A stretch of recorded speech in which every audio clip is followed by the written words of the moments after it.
13-year-old bearded collie, and we're going to do a full rehab assessment on Luke today. We're going to check him from head to toe, head to tail, and also every point in between, and try and come up with where all his issues may be for rehab. So I'm going to start with his left front leg. He's a good boy. He doesn't mind being examined this way. So first thing I'm going to do is just kind of manipulate the leg a little bit and see what his range of motions are like, what his strength may be like. Does he have muscle atrophy, which he does? You know, those kind of things. And then I'm going to take specific measurements. So I just kind of like to put him through some range of motion just to see what his flexibility is.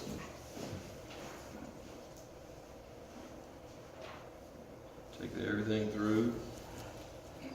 He's really, really atrophied since I had my hands on him last.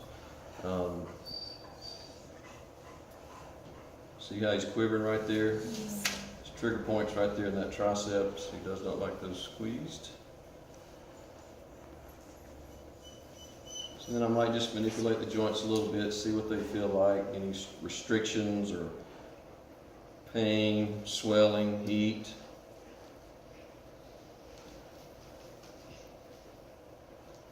Come down the leg. The carpus, which is the same thing as our wrist, has a lot of bones in it. Anybody want to guess how many? How many bones? 8. 8? Sounds good. I wonder if it's true. Anybody want to confirm or give another guess? 30. We're 8 and 13. Anybody? 10. 10. She went right in the middle. Any one of you doctors want to tell them what the number really is? $1. 9. No.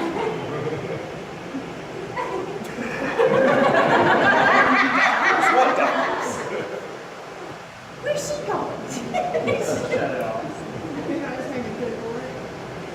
Okay. So that's your homework. You get to research that and come back with an answer for me. We got this. So now we're going to measure Luke's joint angles. We like to measure them in flexion. We like to measure them in extension. And we'll record those. We actually have some numbers from May that we can compare to. But this is, as Candace said, is a goniometer.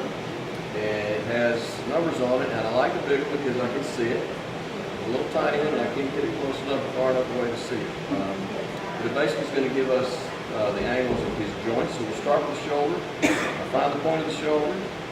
Put the goniometer on that. I'm going to find the spine of the scapula, which is basically his shoulder blade. It's right there, so I'm going to put this arm on it. And I'll line the other one up with his elbow. So I've got him lined up like this. That's that.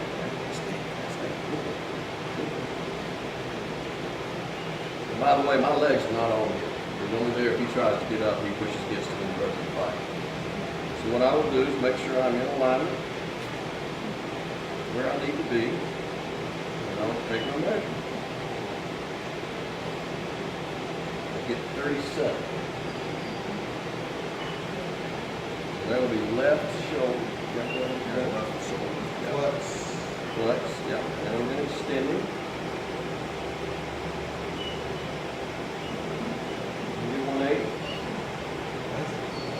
Same thing on his elbow. Line it up with his humerus. On the elbow, line it up with the forearm. Flexing. 32. And extending.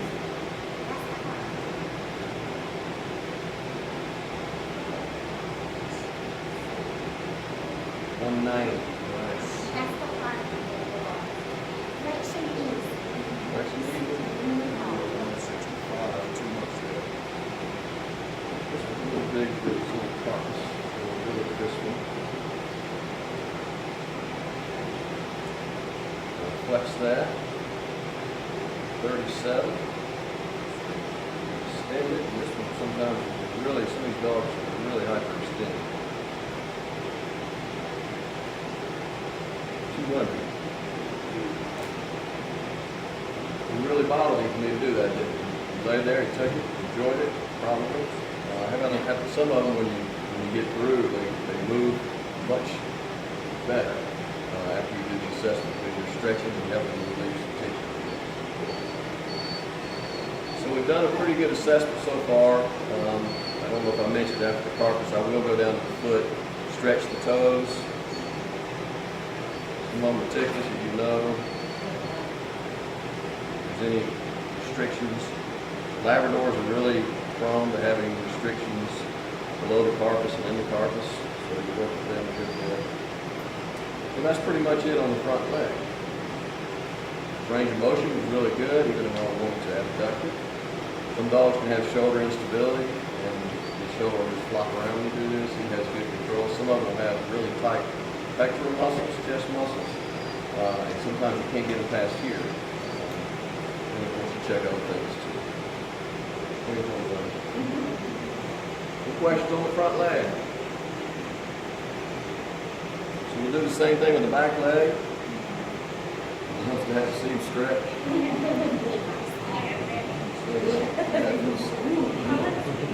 That's right.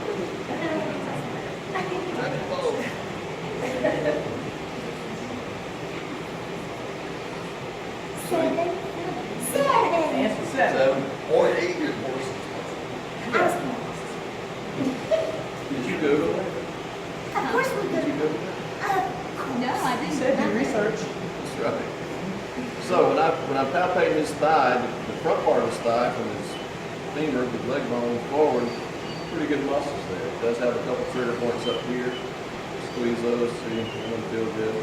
But back here, his hamstring, the back part of the leg, is very weak. That's been a struggle for us to try and strengthen those up. And I think a lot of it precipitates from up here. It's more urological type thing. But he has gotten better, and Candace will talk about exercises some. One of the things we do to try and strengthen up hamstrings is have them walk backwards. So you walkers or you runners, when you build up your hammies, go backwards. Just don't bust yourself open with concrete. But it makes a big difference. And we also will have him do some sideways walks. He has to use muscles in a different manner as well usually. We teach him to, well, not teach him, but have him just sit, just stand. So when he sits, he does a proper sit, and he stands up, he's exercising those leg muscles better. Have him go backwards. Shep will go backwards up the ramp for us. He's really, Shep's very trained. So yeah, so I'm just feeling the leg, the lower leg feels pretty good. Maybe the front part of his shin bone area not quite as developed as you would like. A little bit of puffiness in that tarsus joint, which is also known as the hock joint, which for us is also known as the ankle. Seven. 7, you sure? Why not? Okay. Thickness in his feet. Check all his toes. Don't like that, do you, Phil?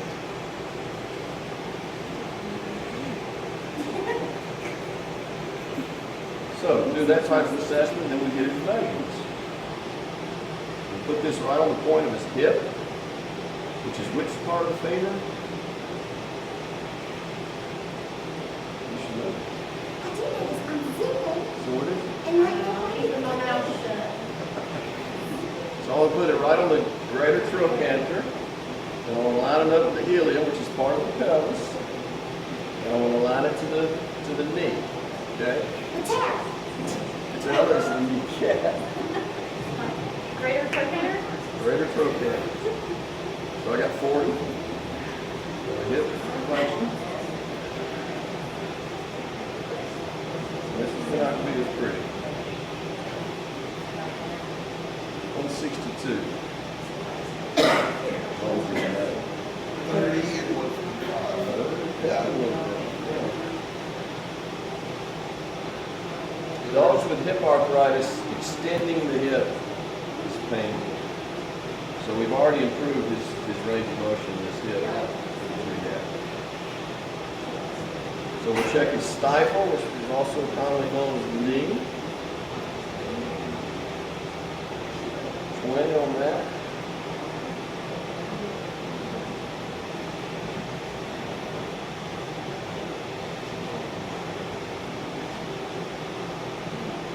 Only 158. What's that for? 180.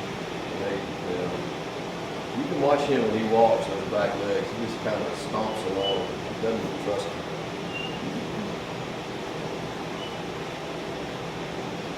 We'll do his tarsus.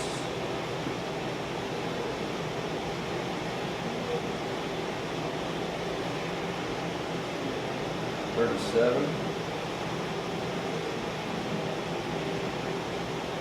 A lot of shepherds you can't get much partial flexion on. 73 is pretty good.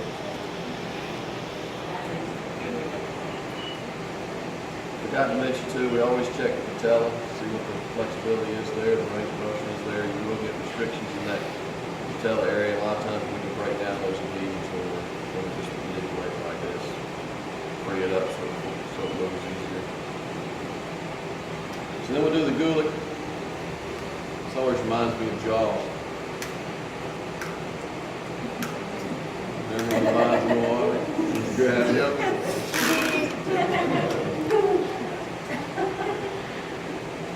Dogs usually don't like that sound. Yeah. Did y'all see that guy in South Africa fight that shark? I would have retired right then. So this is not an exact science, and I've told you all this before, because you got hair, you got sloped eyes, so you just try to be as consistent as you can. I don't think I ever get as accurate as I want it, but at least it gives me some indication to compare one side to the other. We usually measure the centimeters. See, it's just sliding all over the place. I get 34 today. Go tell them what I got on the left and last time. I didn't have it written. I think I've showed you all this before. What makes this special other than just being a tape measure is that it has these two little red balls in it. So you put consistent tension on it each time, supposedly. Again, it's not easy to do, but it does give us some indication there. So yeah, so that's pretty much his assessment of his limbs on this side. I do like to, even though I'll do a spinal check with him standing, I do like to just go ahead and get a feel of what spinal issues may be happening, what the muscles feel like. Are they atrophied? Are they tense? Are they knotted up? If she has a couple knots right there on the thumbs. I like to see what his core's like. I like to be able to gooch him a little bit. Can he tighten it up, make a six-pack out of his abdomens? No, he can't. But he's better than some. It's surprising how many have a really weak core. Cody Bonnell, you get up here on Cody and he's flinching and wiggling because he's got a lot of muscle knots up high. He looks not too bad today. He has been that way, but he's done better. One thing I didn't show you on the front is I like to see the movement of the scapula. Is there any bony attachment that holds the scapula on the dog? No. I see all my muscles connect to tissue. That's pretty good range right there. Got a couple fatty lumps. Like to check lymph nodes. All those feel good.